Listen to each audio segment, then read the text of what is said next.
Assalamualaikum warahmatullahi wabarakatuh. Nama saya Reza Anjani dengan NIM 21023377. Saya akan membahas dogmatik hukum dari buku Pengantar Ilmu Hukum dari Muhammad Khabib SH.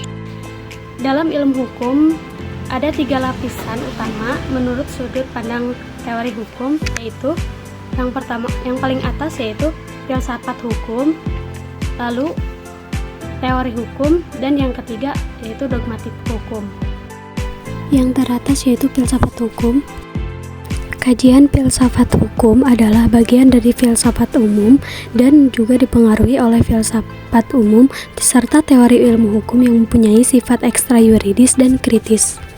Lalu teori hukum. Kajian teori hukum adalah kegiatan menganalisis tatanan hukum positif, meliputi penafsiran istilah hukum, menggali asas dan kaidah hukum, mencari hubungan antara hukum dengan logika untuk membangun argumentasi hukum, serta melakukan penemuan hukum yang dapat dilakukan dengan metode interpretasi maupun metode konstruksi. Lalu yang terakhir yaitu dogmatik hukum.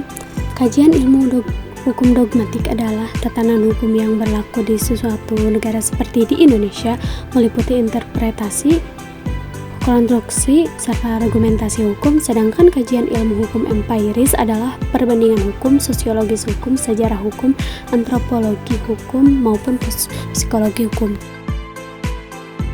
Menurut Mewis, batasan pengertian dogmatik hukum yaitu sebagai kegiatan memaparkan, menganalisis, mensistematisasi, dan menginterpretasi hukum yang sedang berlaku atau dapat disebut dengan hukum positif.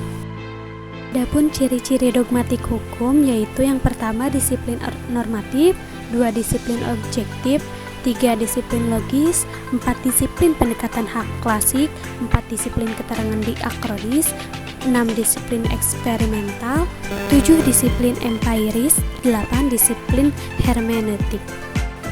Lalu apa fungsi dogmatik hukum?